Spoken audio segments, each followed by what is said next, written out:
Hey, Faith Community. Jason here with Clint, and we are continuing our year in the New Testament. Hopefully, you guys have been encouraged by this as you're doing it by yourself or with friends or with family. And I know that for me personally, doing it with my family has been just a massive, massive blessing to us, and just getting in the routine of doing it for myself, and then also just bringing other people, family, friends, whoever, into that habit, I guess, is Right. as well as Yeah. is a really, really cool thing. And I love that the church is taking time to do this. So today we're in Matthew chapter 10, and this is an important passage because we see the commissioning of the 12 disciples. We see this is where the 12 disciples are established. We saw in the previous chapters where he would call them from individual from their different places of work and what they were doing. But now we see a commissioning of the 12, but a lot is happening in this chapter. And so can you fill us in on sort of the theme of what we see here in Matthew 10? Yeah. So this theme of commissioning, where Jesus is, it's almost like job descriptions. Like this is what to expect. This is what you should be doing, and so he really hits on that you need to be putting God first in your ministry here. And so he talks about them going to towns. He talks about how they're going to be treated and different things. And so the first thing that he touches on here is that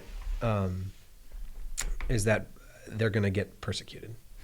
Not everybody's going to be hunky-dory happy, them coming in, preaching the gospel. There's a lot of incorrect thinking that's kind of creeped into a lot of the mindsets of the Israelites, and they are a lot of them aren't going to be happy with what they're hearing. And so he's telling them this, and in verses 16 through 25, he tells them basically that persecution is coming. And he says, if you get persecuted in one town, flee to the next one, but the fact remains, like, you tried, like you're still doing it. He doesn't say don't go to those towns.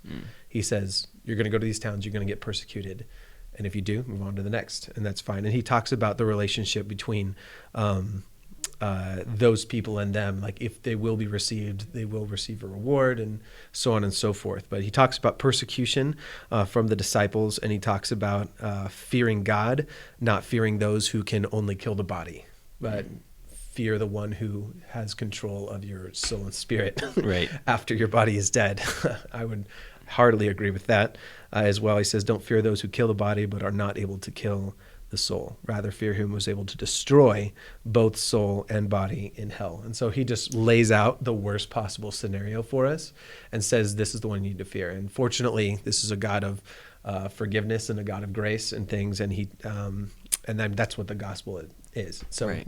He's telling his disciples to go preach that's not what the end's going to be, should you be following Christ. And the last thing that he talks about is really is loving Christ more than your most prized possessions and even people. He talks about in verse 37, he says, the one who loves a father or mother more than me is not worthy of me. The one who loves a son or daughter more than me is not worthy of me. And whoever doesn't take up his cross and follow me is not worthy of me. And so that doesn't mean that we're neglecting our family. That doesn't mean that we're casting them aside. It just means that he is first and foremost in our lives. Now, I can sit here and preach this easily. Living this is another issue altogether. I love my wife and my two kids. I'm sure you do too.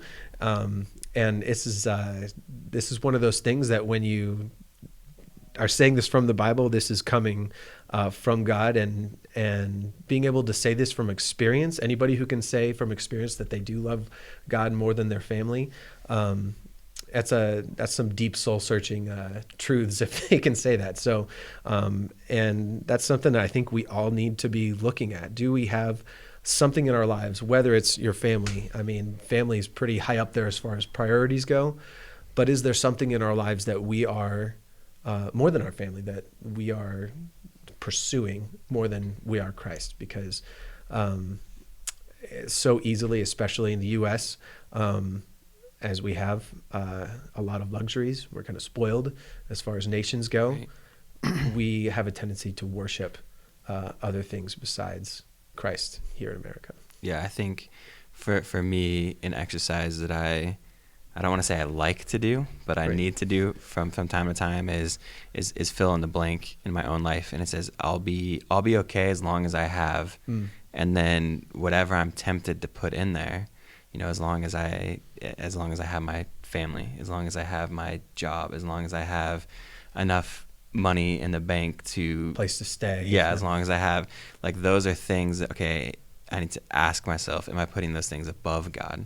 And if I were to, tragedy were to strike and I were to lose those things, would I be okay because I have God? And that's all that I need. And that's the mindset that Jesus calls us to. And we've been spoiled for much of our lives, but most of Christian history has been this environment, right, where there's intense persecution, where there's really having to make the choice of, what do I love more, these worldly things or Jesus? And for us as believers, we can't be lulled into complacency, right? We have to keep that mindset no matter what happens in the next days and weeks and years. Like, we have to be, okay, is Jesus first? And so we can evaluate ourselves based on that and asking, what is it that I'm putting first? Right. And these things that we have been taking for granted, I think, especially lately, is our rights. Those are coming under fire, and just the stuff that we have. This is a pretty intense commission, because he the show Alone. You ever heard of it?